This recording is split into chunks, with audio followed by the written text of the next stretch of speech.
Assalamualaikum warahmatullahi wabarakatuh. Waalaikumsalam warahmatullahi wabarakatuh.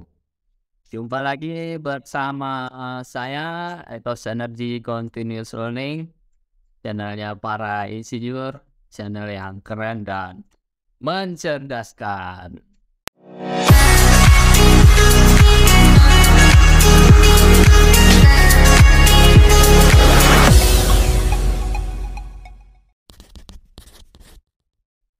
Mantap.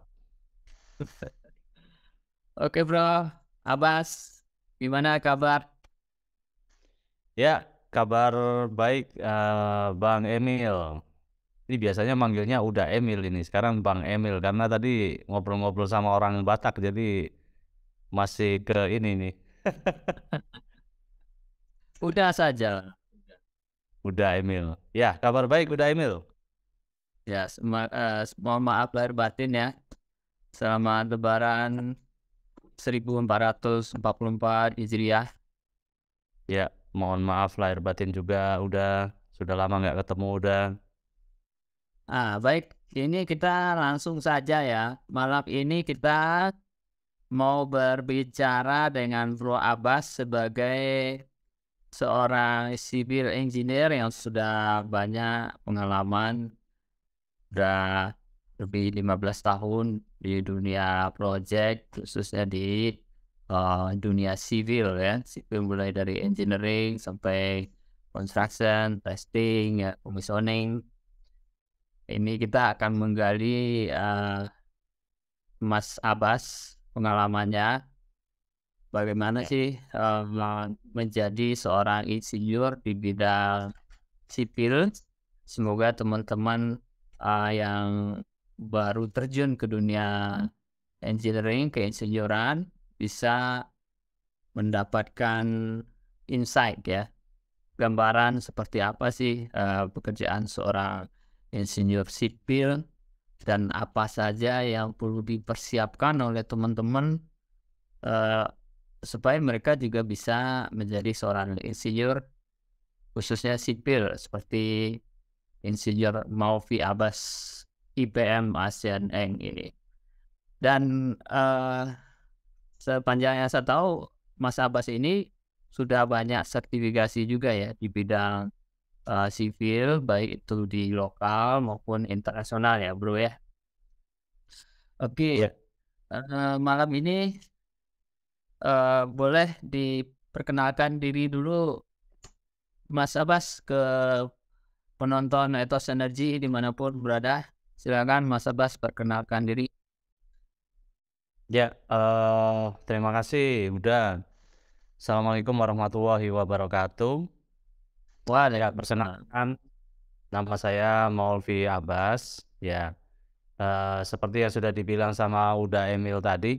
Jadi saya seorang civil engineer. Jadi background saya civil engineer. Saya lulusan dari Universitas Brawijaya di Malang. Sampai dengan saat ini saya sudah mempunyai pengalaman kurang lebih 16 tahun ya.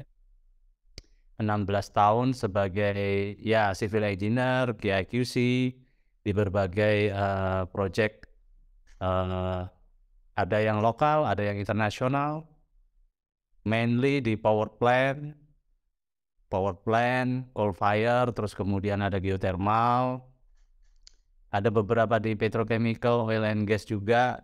Nah, sampai saat ini saya bekerja di sektor mining seperti itu. Pertambangan ya.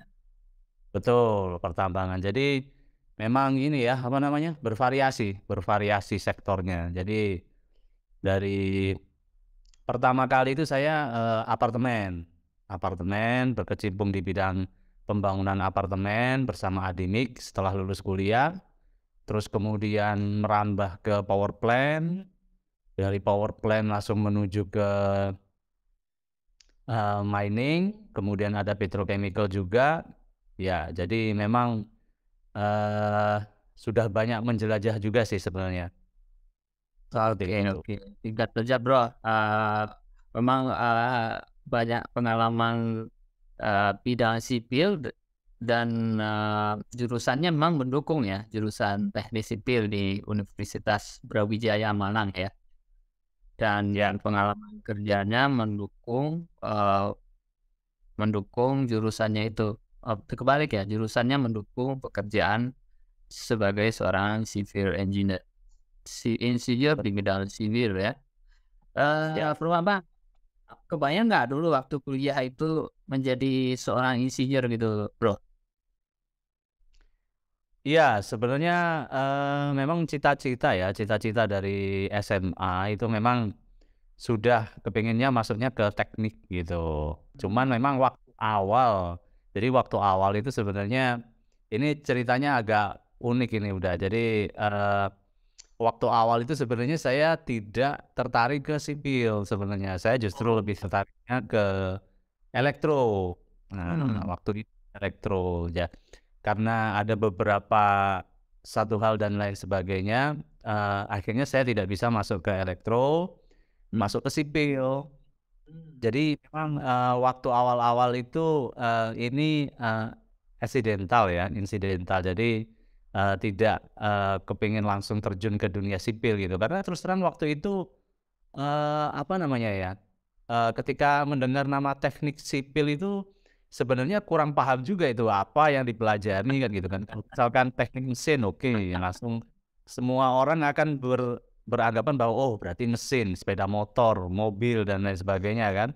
Iya. Terus kemudian kalau orang apa namanya, teknik elektro, wah gitu kan sudah kebayang tuh. Dulu itu kan teknik sipil itu saya berpikiran bahwa, mungkin nanti setelah lulus jadi pegawai sipil itu kali ya, CPNS gitu kan. Jadi memang ada apa namanya ya, ada ketidaktahuan memang, ada ketidaktahuan, tapi ya itulah, akhirnya takdir membawa saya menuju ke, jurusan itu, teknik sipil dan sampai dengan saat ini, alhamdulillah, fine-fine aja sih di teknik sipil. Jadi itu memang, eee, ya sebenarnya nggak kebayang sih, nggak kebayang untuk, masuk ke teknik sipil awalnya itu, seperti itu. Iya iya iya iya. Bayangan di awal waktu SMA tuh berbeda ternyata dengan di dunia kuliah dan dunia, keinsinyuran di lapangan ya. Betul betul, Tapi, ada perbedaan. Kakak menjiwai nggak ini? Maksudnya ternyata setelah saya masuk ke dunia teknik sipil di lapangan, kira-kira cocok nggak tuh udah menjiwai mencintai pekerjaan seorang insinyur sipil nggak ya? Oh iya, kalau kalau itu memang, kalau kata orang Jawa itu kan apa namanya, tresno jalaran saka kulino. Jadi Waduh.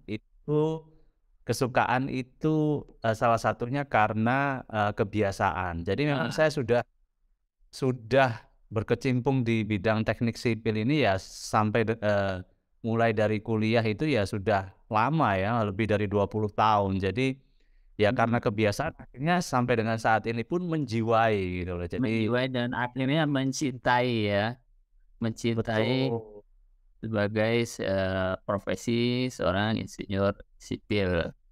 Dan apa betul. yang paling menarik bagi Anda sebagai insinyur sipil? Setelah, kuliah kemudian 16 tahun bekerja seorang insinyur sipil, apa yang menarik menurut, Anda? Ya. Iya, jadi, sebenarnya teknik sipil itu sebenarnya, yang paling menarik itu, adalah sebenarnya ini adalah ilmu lama ya, termasuk ilmu lama. Jadi, mulai dari apa namanya, zamannya di Romawi dulu, kemudian di Mhm. era Cina itu sebelum Masehi, itu sebenarnya sudah ada. Jadi pembangunan akuaduk itu kalau di Romawi itu dulu menggunakan prinsip-prinsip, yang ada di teknik sipil, terus Termasuk kemudian piramida juga ya?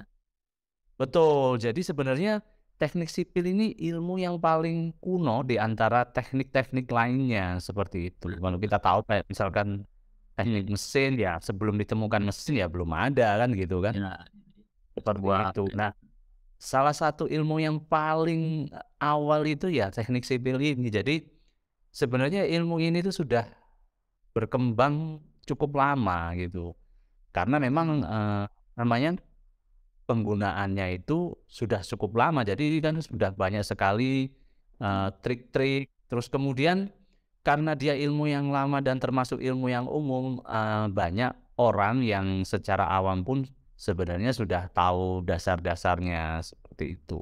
Itu sih yang membuat, teknik sipil itu, unik ya dibandingkan dengan ilmu ke teknik yang lainnya, seperti itu. Jadi karena ini ilmu yang paling tua, makanya Anda tertarik menjadi insinyur sipil ya, dan dimanapun berada gitu ya? Orang Betul. bangun perlu ilmu sipil, bangun jalan, di sekitar kita tuh banyak pekerjaan-pekerjaan sipil, ya kan? Nah, Mhm. Nah, sebagai seorang insinyur sipil nih, boleh cerita nggak apa yang menjadi tugasnya gitu ya? tugasnya untuk ilmu teknik sipil di dunia project ini ya mungkin maksudnya ya? Iya iya benar. Mhm. Iya, kalau untuk, teknik sipil itu sebenarnya, luas ya, Daya. Jadi, di jurusan teknik sipil itu ada 4 matra, jadi ada 4 sub bidang yang, masing-masing itu masih luas. Jadi, ada air, ada keairan, terus kemudian ada transportasi, terus kemudian ada geotechnical, terus kemudian juga ada, struktural gitu, seperti itu. Jadi, masing-masing matra itu, membutuhkan sub keahlian lagi ya. Jadi kalau misalkan saya saat ini, itu, lebih banyak, berhubungan dengan, eee, geotechnical dan struktural. Struktural itu bisa konkrit, beton, bisa, struktur baja. Kalau geoteknikal itu, ya berhubungan dengan rekayasa, mekanika tanah ya, pondasi, terus kemudian bangunan-bangunan bawah tanah dan lain sebagainya, dam, seperti itu. Nah, kalau untuk, tugas dan tanggung jawab itu, sebenarnya, tergantung dari, posisi. Jadi kalau misalkan kita, apa namanya, di bagian desain, ya kita ya kewajibannya adalah bertugas untuk melakukan desain bangunan-bangunan yang ada di, project tersebut. Mhm. Mulai dari awal misalkan, preliminary study seperti itu ya mungkin ada, FEED ya, front end engineering design, Iya. itu semuanya apa namanya, dikaji, kemudian kalau sudah oke, baru nanti akan ke arah detail engineering design, seperti itu. Mhm. Nah, itu kalau misalkan kita berhubungan, di posisi, desain atau kemudian engineering. Kalau misalkan untuk pekerjaannya setelah oke semua, terus kemudian kita terjun ke lapangan, projeknya mulai, maka kita akan lebih berhubungan dengan, site engineering ya. Site engineering itu bagaimana metode, melakukan construction khusus bangunan, misalkan kalau misalkan kita melakukan pengecoran di area dam atau bendungan, itu akan tekniknya akan berbeda dengan kalau misalkan kita, melakukan pengecoran di, power plant yang sedikit-sedikit tapi banyak. Tapi kalau misalkan di bendungan, ya tapi sekaligus. Nah, kita akan lebih sering berhubungan dengan metode kerja. Metode kerja, terus kemudian ada site testing, seperti itu kita juga akan, berhubungan dengan itu. Kemudian kalau misalkan di project gitu ya, waktu eksekusi construction, ada apa namanya, permasalahan di situ, site engineer juga bertugas untuk, mencarikan solusi yang terbaik, yang masih bisa diterima oleh, keilmuan, seperti itu. Iya iya iya. Jadi, jadi terus itu masih side engineer. Nanti kalau kita, masuk ke ranah QA/QC tapi masuk ke sipil, nah kita akan lebih banyak berhubungan dengan metode-metode inspeksi untuk memastikan bahwa bangunan itu, sesuai, terus kemudian kalau ada defect, repair method seperti apa yang akan kita pakai, yang bisa diterima, seperti itu. Terus kemudian, testing-testing apa saja yang harus kita lakukan untuk memastikan bahwa, bangunan yang kita bangun itu sudah, ya kasarannya mungkin kuat gitu ya, Iya, seperti itu. Jadi cukup luas juga sih sebenarnya. cukup luas ya, tugas, seorang civil engineer ya, atau insinyur sipil ini di dunia keinsinyoran ya. Mulai tadi Ya, dari desain ya, desain itu bisa, fit, kajian, kajian apakah layak proyek itu dibuat apa enggak. Kemudian juga bisa untuk, detail desain ya, detail desain engineering ya. Nah, bisa deliverable-nya biasanya output-nya gambar ya, ada gambar, ada, detail-detail specification, kemudian ada, data-data sheet kalau perlu ya kan. Perlu dibuat, produk-produk dari engineering itu seperti gambar-gambar itu, perannya seorang sipil, insinyur sipil ya, gambar-gambar yang diproduksi oleh seorang insinyur, sipil, termasuk juga dokumen-dokumen, spek-spek ya, yang tentunya insinyur yang mempunyai pengetahuan itu untuk mengeluarkan spek kan. Kalau kita mendesain sesuatu kan harus ada betul speknya kan. Kalau betul. tadi disebutkan juga ada juga kalau kita masuk ke quality, tadi ada metode-metode inspeksi tadi ya kan, kemudian, secara toleransinya seperti apa, ada testingnya seperti apa, dan lain-lain sebagainya ya. Itu banyak tanggung jawab seorang insinyur sipil untuk menghasilkan sebuah, karya lah ya, apa namanya, sebuah, project gitu ya. Sehingga project itu bisa Oke, di misalnya kalau bangunan bisa dipakai secara aman gitu kan, ya kan? betul. Ya, ini sangat banyak ya, dan insinyur sipil bisa jadi masuk ke salah satu ya, bisa masuk ke engineering atau masuk ke quality atau construction ya gitu ya, Mas Bro ya? Betul, heeh. Jadi, perannya di project itu, dengan background teknik sipil kita bisa, masuk ke salah satu, peran tersebut, seperti itu. Apakah kita akan masuk ke desain, atau site engineering, atau quality Mhm. control, seperti itu. Nah, tentu didukung oleh ilmu-ilmu di bangku kuliah gitu ya, pengetahuan yang didapatkan selama di, kampus gitu. Apakah Pasti cukup pasti ilmu itu. itu dipakai untuk, untuk bisa menjadi seorang insinyur, Bro, dari kampus? Atau gimana menurut Kalau Mas, Bro? misal Mhm, ya, kalau misalkan, fresh graduate gitu ya, kalau misalkan fresh graduate, mendapatkan pengetahuan atau pelajaran dari kampus gitu kan, terus kemudian kita bekerja langsung, di apa namanya, project, kalau kita bekerja langsung di project, itu mungkin, agak sedikit perlu penyesuaian. Kalau mhm, misalkan, kan ada beberapa istilahnya gap ya, istilahnya gap. Jadi kalau misalkan kita dari apa namanya, bangku kuliah itu ada beberapa yang memang, kurang, diajarkan, seperti itu. Jadi, eee makanya untuk mendapatkan gelar insinyur, nah itu kan ada syaratnya. Jadi minimal berapa tahun harus mempunyai pengalaman, hands on ya, harus hands on iya, pengalaman di, mhm, project baru dia bisa, mendapatkan, gelar insinyur tersebut, seperti itu. Kalau nggak salah 5 tahun kalau nggak salah ya, iya, 5 tahun atau berapa. Jadi, karena memang, di bangku kuliah dengan di, pengalaman di nyatanya, realnya itu, ada beberapa sedikit yang berbeda. Jadi perlu tuning lah ya, perlu di-tuning mhm, dulu seperti itu. mhm, mhm. Baik baik, terima kasih banget nih penjelasannya Insinyur Maulvi Abbas nih. Saya yakin nih sangat bermanfaat buat teman-teman yang mau jadi insinyur gitu ya.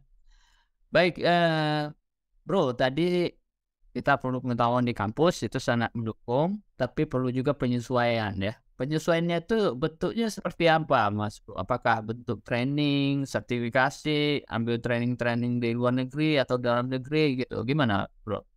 Bentuknya seperti apa penyesuaiannya? Atau diskusi-diskusi dengan orang-orang yang experience, yang sudah pengalaman sebelumnya, seperti apa, Bro? Ya, jadi, kalau untuk mendapatkan atau mengisi gap tersebut ya kita bisa melakukannya dengan banyak cara ya. Mhm. Kalau misalkan cara yang paling, sering dan paling umum dilakukan itu ya, kalau misalkan kita baru fresh graduate itu kan banyak perusahaan-perusahaan itu yang, menawarkan apa yang namanya on the job training. Jadi, Oh, keren. dia akan langsung diceburkan langsung ke pekerjaan real di lapangan untuk mempelajari, apa sih sebenarnya yang, menjadi perbedaan antara di lapangan dengan di bangku kuliah. Itu makanya, banyak itu perusahaan-perusahaan yang, menawarkan, seperti itu. Magang dan lain sebagainya itu adalah salah satu cara memang yang bisa dilakukan untuk, menutup gap tersebut. Jadi orang setelah melakukan magang atau on the job training itu harapannya dia sudah ready dengan keilmuannya dari apa namanya, dari bangku kuliah, terus kemudian dari on the job training dia sudah ready dan dia sudah bisa bekerja dengan, matang seperti itu. Eee, yang lainnya mungkin, bisa dilakukan dengan ya mengikuti, webinar-webinar dari Mhm. tentunya orang yang mempunyai pengalaman terlebih dahulu di bidang, Iya. yang diinginkan. Misalkan kalau kayak di saya misalkan di teknik sipil, jadi, banyak-banyak mengikuti webinar, terus kemudian sharing knowledge dan lain sebagainya. Itu, salah satu cara yang bisa dilakukan. Yang Mhm. ketiga mungkin bisa mengikuti, sertifikasi tambahan. Sertifikasi tambahan, yang diadakan oleh, lembaga-lembaga, sekarang sudah banyak sekali ya lembaga-lembaga untuk sertifikasi di bidang Mhm. teknik sipil gitu ya, Mhm. dari dalam maupun dari luar negeri. Memang, bobotnya agak sedikit berbeda tentang kualitasnya antara, dari dalam negeri dan dari luar negeri ya. Oke. Itu, ya seperti itu sih pada intinya, Iya, iya, iya. Jadi perlu penyesuaian ini kita dari fresh graduate supaya bisa langsung hands on dengan pekerjaannya, kita perlu on job training, kemudian kita perlu ikutin webinar, training-training baik dalam negeri maupun di luar negeri. Dan kita juga untuk dapat pengakuan kita juga perlu sertifikasi ya, baik lokal ataupun juga internasional, certification gitu ya, Bro, ya. Itu yang saya tangkap ya. betul. Oke, oke. Jadi, kalau dari pengalaman Bro Abbas nih, sertifikasi apa aja yang training apa aja yang diambil? Kemudian sertifikasi apa aja supaya bisa mendukung, profesi sebagai seorang civil engineer? Ya, kalau, di dalam negeri itu kalau misalkan kita, civil engineer ya kan, atau, teknik sipil itu banyak sekali, yang bisa kita ambil. Contohnya Mhm, kalau di Indonesia itu ada, kalau di bidang geoteknikal ada Himpunan Ahli Teknik Tanah Indonesia, itu mhm, itu organisasi yang memberikan sertifikasi, keahlian untuk, teman-teman yang ingin mengambil sertifikasi. Jadi ada beberapa tingkatan juga di situ. Jadi kalau misalkan, ada level pratama, terus kemudian madya, terus ada utama. Jadi kita bisa mengambil, sertifikasi dari hati. Kalau misalkan kita mau ke internasional, ada kalau misalkan dari konkrit, beton itu ada ACI, itu banyak sekali, mhm. menawarkan, program sertifikasi, ini apa namanya, sertifikasi program ya, certification program, itu dari ACI University. Itu ada banyak sekali di situ sertifikasinya, kalau nggak salah ada 5 sekarang ini, dulu 4, sekarang tambah satu lagi ada 5. Kesemuanya itu tentang konkrit, tentang formwork, terus kemudian tentang mix design, terus kemudian tentang pelaksanaan konkrit di lapangan, kemudian tentang angkor installation, Hmm. pemakaian angkor di konkrit, terus Hmm. kemudian, satu lagi saya lupa namanya, yang baru itu. Jadi itu adalah salah satu, sertifikasi dari beton yang bisa kita ambil, seperti itu. Terus kemudian ada lagi ya, misalkan kalau kita ke apa namanya, ke bidang quality control, kita bisa mengambil juga di ACI, di American Concrete Institute itu untuk, teknisi. Jadi kita akan diberikan, sertifikasi bahwa kita certified untuk melakukan testing. Testing Hmm. ada di, pekerjaan beton seperti slam, kuat tekan, terus Hmm. tes dan lain sebagainya, banyak sekali di situ. Jadi, banyak sih, di Indonesia juga ada PII ya, PII. Iya. Itu PII itu juga, memberikan certification untuk, professional engineer yang Hmm. nantinya bisa di-upgrade untuk, menjadi ASEAN Engineer ya, seperti Iya. itu sudah, taraf regional ya, jadi bukan Hmm. lokal, jadi regional, Hmm. Asia Tenggara. Tapi kalau misalkan untuk PCI tadi itu, dia recognize untuk, internasional. Terus kalau di apa namanya, ada satu lagi itu kalau misalkan lebih ingin, eee, tinggi lagi bisa mengambil yang namanya Chartered Engineer. Jadi Chartered Iya. Engineer itu, Hmm.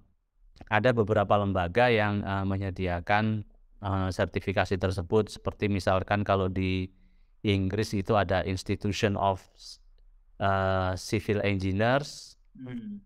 itu dari Inggris, mereka menyediakan, sertifikasi untuk Chartered Engineer yang, recognize untuk, internasional di seluruh Wah, ya banyak juga ya, sangat banyak ya Bro ya, yang sangat perlu banyak banyak. banyak yang jadi, sangat berterima kasih sekali nih sama Bro Abbas nih memberikan pencerahan buat kita semua, agar teman-teman insinyur ini yang berkiprah di dunia keinsinyuran itu agar sadar ya untuk selalu mengupgrade diri ya, mengupgrade pengetahuan, perlu ngambil sertifikasi sebanyak-banyaknya supaya kita kompetensinya juga semakin naik gitu ya.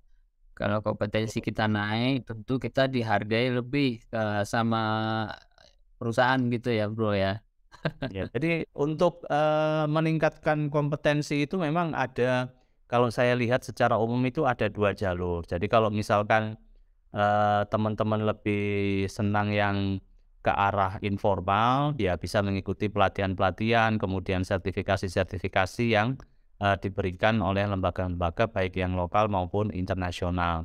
Tapi Mhm. kalau mau meningkatkan, kapasitasnya lebih tinggi lagi, secara formal, ya bisa mengambil S2 gitu kan, yang S1 atau mengambil S1 yang D3 seperti itu. Mmm. Jadi, itu sih, 2 cara yang bisa ditempuh seperti Iya iya iya.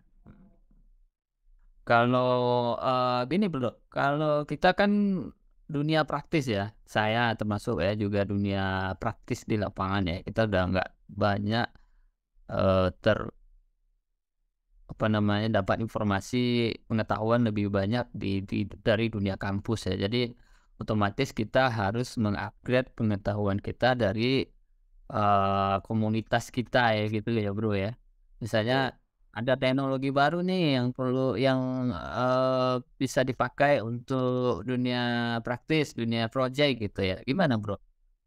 Misalnya ada standar baru atau teknologi baru misalnya tentang desain dari konkrit misalnya, ada teknologi baru atau ini gimana caranya kita selalu upgrade pengetahuan kita, Bro? Iya, Supaya kita nggak ketinggalan gitu ya. betul. Jadi memang, salah satu cara yang harus kita lakukan untuk, meng-upgrade ya continuous learning ya. Jadi, kalau misalkan di kayak di PII, terus kemudian di, ICE tadi yang dari Inggris itu mereka selalu, ada yang namanya, CPD, CPD, jadi Continuous Professional Development atau kalau di ACI itu ada PDH, Professional Development Hours. Jadi itu memang, salah satu cara mau nggak mau yang harus kita lakukan untuk, tetap mengupdate keilmuan kita adalah, ya kita harus continuous learning. Iya. Continuous learning itu, bisa bermacam-macam cara kita browsing artikel di internet mengenai topik tertentu atau mengambil sertifikasi tertentu yang belum pernah kita ambil, itu merupakan, salah satu, apa namanya, cara ya yang bisa dilakukan. Mhm. Terus Mhm. kemudian kalau misalkan kita mau mengupdate nih kira-kira, teknologi apa lagi ya yang, berkembang saat ini. Banyak sekali jurnal-jurnal yang disediakan di internet, ada resource tertentu yang valid, terpercaya, itu menyediakan jurnal kayak ResearchGate, itu mereka hanya Mhm. Mhm. jurnal-jurnal dari, seluruh dunia tentang, penelitian-penelitian yang terbaru, Mhm. seperti itu. Jurnal-jurnal ilmiah dan lain sebagainya gitu. Kalau di bidang konkret sendiri pun, banyak banyak, teknologi-teknologi yang dulunya dulunya waktu saya kuliah itu belum pernah, mendengar atau belum pernah ketemu, itu, kemudian akhirnya yang saya tahu itu banyak sekali contohnya kayak, apa namanya, fiber konkrit ya. Jadi itu ada kayak fiber gitu, serat-serat khusus dengan ukuran tertentu itu yang bisa dicampurkan ke dalam konkrit, ya Mhm. kan, dicampurkan ke dalam, ternyata dia bisa memberikan, eee, kapasitas tarik yang lebih, besar sehingga, Mhm.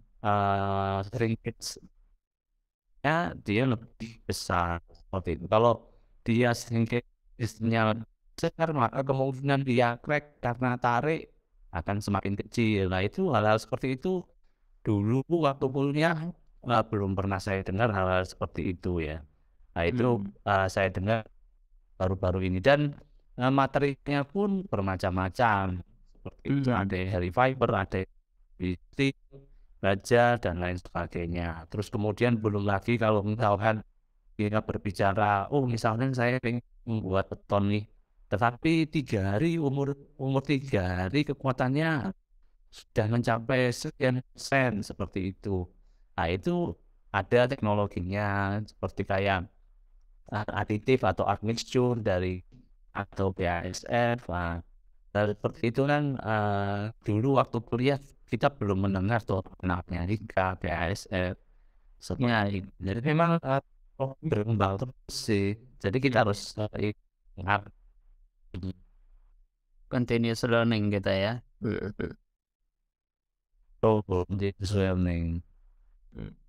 Oke, Bro, selanjutnya nih, Bro, ya, saya mau tanya nih, eee, kita sebagai insinyur, kita desain sesuai dengan keilmuan kita, kemudian secara spek juga kita tentukan berdasarkan, keilmuan kita dan pengalaman, kemudian juga secara quality kita tentukan, eee, spesifikasi secara quality, kemudian inspeksinya, testing-nya gitu ya. Nah, dengan kita misalnya sudah dilakukan itu semua, apakah Bro bisa memastikan bahwasanya misalnya membangun sebuah jembatan atau gedung atau membuat sebuah fasilitas itu aman gitu? Apakah bisa diyakinkan bahwasanya jembatan yang kita desain itu aman? E Gimana, Bro? Ya, eee, ya ketika kita bukan desain ya, terutama di teknik sipil ya, jembatan, bangunan bangunan yang lain. Itu kan, sebenarnya kan kita, melakukan, asumsi ya. Selama asumsi yang kita pakai itu, sudah sesuai, sudah benar, terus kemudian kita melaksanakan di lapangannya sudah benar, terus, apa yang kita temui di lapangan itu sesuai dengan asumsi perhitungan, kita lakukan inspeksi dan lain sebagainya. Ya, semestinya bangunan tersebut akan aman-aman saja dan bisa, Ya. memberikan servis, selama umur yang direncanakan, misalkan 30 tahun dan lain sebagainya. Tapi ada beberapa kasus, ya, karena, eee, ketika melakukan perhitungan, melakukan asumsi dan asumsi itu salah gitu kan, ya jadi, terjadi. Nah, seperti itu. Ya, contoh sederhananya, kita eee, jembatan harus tutup, terus kemudian kita perkirakan, seismik, ya, beban seismik kita perkirakan, musik masukkan, ternyata, alam memberikan, yang lain, Ya, otomatis tidak ini ada di sana agak kan. sinyalnya, Bro. Sinyal di agak putus-putus. Kalau saya di sana lancar nggak sinyal saya di situ? Video saya. Bagus. Kadang-kadang agak nge-lag juga sih. Agak nge-lag ya. Oke, oke. Iya, kadang-kadang Jadi ini selama dalam asumsi itu in service-nya masih dalam asumsi, bisa dipastikan aman lah ya. Misalnya asumsi tempat, selama dia masih dalam hitungannya bisa dipastikan aman ya. Saya mau tanya Bro, boleh tanya, eee, bagaimana pendapat Anda sebagai insinyur sipil yang di Lampung itu loh lagi viral beritanya Bro, ada membangun jalan yang tadinya bolong-bolong selesai dalam 2 hari. Boleh kasih pendapat nggak Bro, sebagai seorang insinyur gitu, insinyur sipil? ini yang, Bisa nggak membangun jalan raya dalam 2 hari langsung dilewatin gitu? ini yang jalan di Lampung itu ya, yang apa namanya, rusak itu ya, Iya. yang habis Iya, iya, iya, diinspeksi iya. oleh ya, saya, nggak tahu sih detailnya seperti apa, apakah dia memang membangun, 2 hari atau gimana. Tapi memang ada beberapa tahapan-tahapan, ketika kita melakukan pembangunan sesuatu, struktur, itu kita membutuhkan, yang namanya jeda waktu. Jeda waktu untuk, memberikan struktur tersebut, apa ya namanya istilahnya, matang ya. Istilahnya kayak matang seperti itu. Jadi kalau misalkan contohlah kalau kita tahu kan konkrit gitu ya.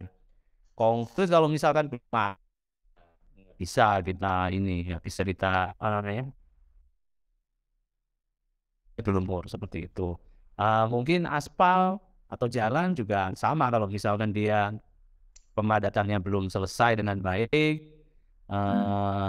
terus kemudian waktu menuangkan itu suhunya tidak dijaga gitu kan, dia kan harus, panas tuh aspal. Mhm.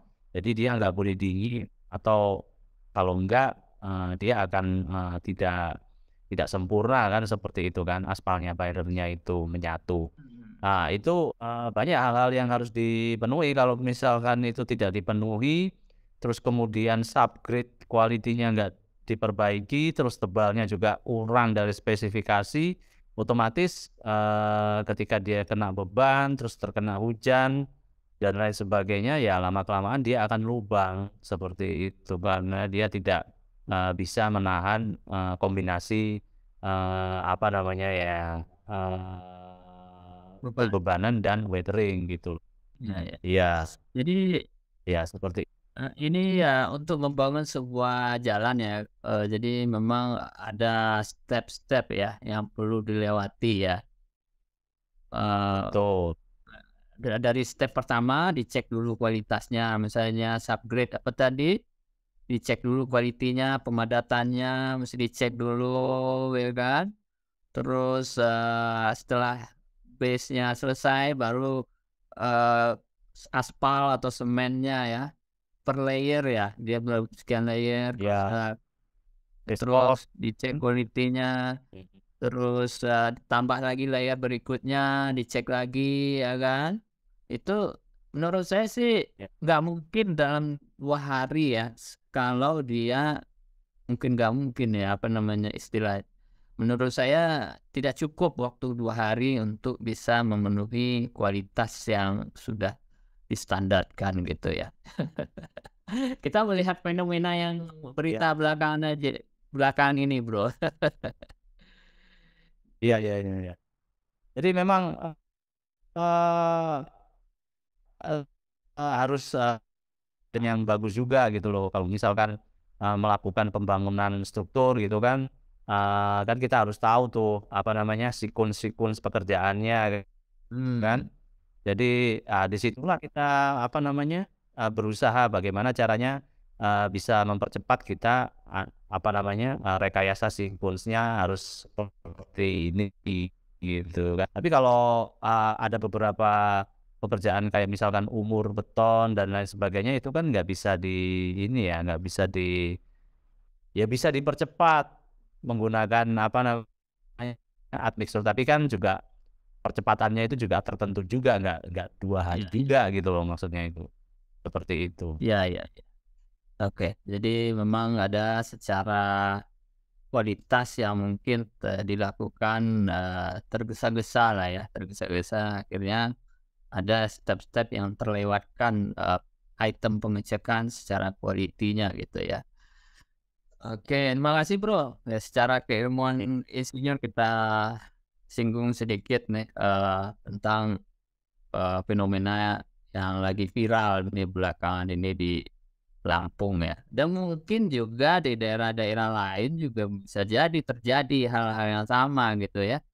Jalan-jalan ditambal gitu, tidak apa namanya, setelah ditambal 2 hari bolong lagi gitu kan. Jadi berarti ada step-step pengecekan quality yang tidak dilakukan gitu. Jadi memang, perlu integritas seorang insinyur gitu lah ya, Bro, ya. Gimana ya, Bro?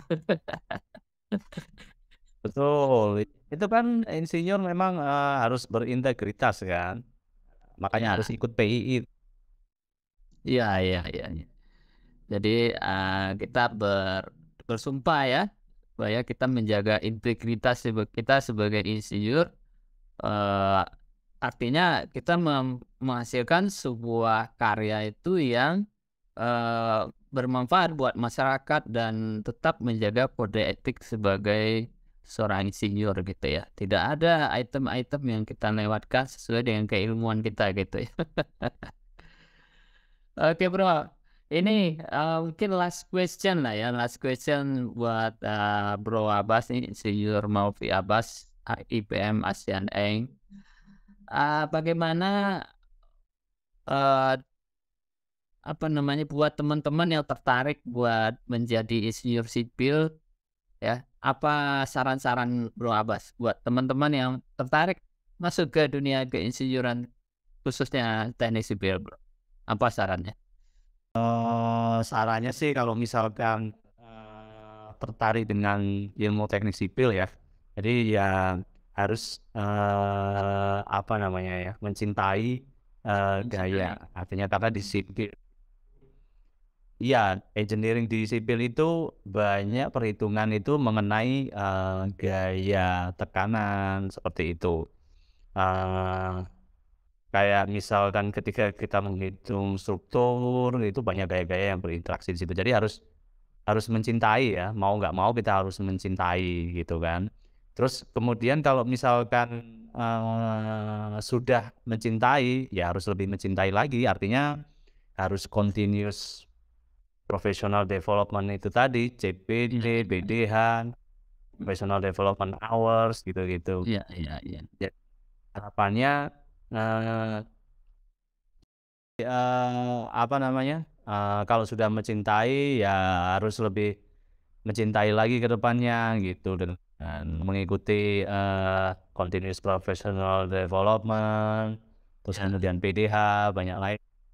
dan lain sebagainya, seperti itu sih. Oh, baik baik. Jadi kita dengan mencintai kita harus continuous learning lah ya, continuous development, tidak berhenti, belajar. Tidak menjadi orang yang statis ya, tapi kita dinamis ya. Teknologi selalu berkembang, apalagi Betul. sekarang dunia makin, ada lagi AI ya, AI artificial intelligence sekarang ya. Jadi kita bisa memanfaatkan, perkembangan teknologi itu untuk continuous, learning kita sebagai seorang insinyur. Oke Bro, terima kasih banyak Bro, atas waktu dan sharing yang sangat bermanfaat ini. Ya, oke. Ya. Oke, jadi, terima kasih banyak Bro, jangan sungkan-sungkan dan jangan, apa namanya, Bosan-bosan. bosan-bosan untuk sharing bersama Ethos Energy Continuous Learning. Oke, ya. Siap. Oke Bro Abbas, dan teman-teman semua, sampai di sini percakapan kita malam ini dengan Insinyur Maulvi Abbas mengenai pengalaman beliau bagaimana menjadi seorang insinyur sipil, di Indonesia ya. Sudah banyak karya-karya dari Bro Abbas di berbagai proyek ya. Kita tutup acara kita malam ini. Alhamdulillah. Assalamualaikum warahmatullahi wabarakatuh. Jangan lupa subscribe, like, dan share channel kita. Bye-bye. Bye.